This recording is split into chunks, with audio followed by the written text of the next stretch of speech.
நாகதோஷம் நீங்கள் பொதுவாக நாகதோஷம் யாருக்குன்னா பெண்களுக்கு தான். செவ்வாய் தோஷம், ராகு தோஷம், கேது தோஷம், சூரிய தோஷம். ஆண்களுக்கு ஒரே ஒரு தோஷம், கலத்திர தோஷம்தான்.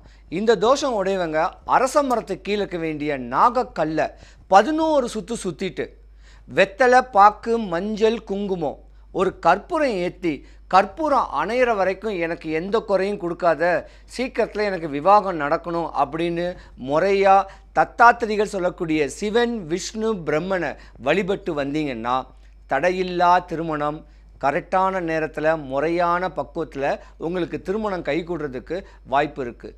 பெண்கள் அரச மரத்தை சுற்றணும், ஆண்கள் வேப்ப மரத்தை சுற்றணும். இதை சுற்றினாலே போதும்.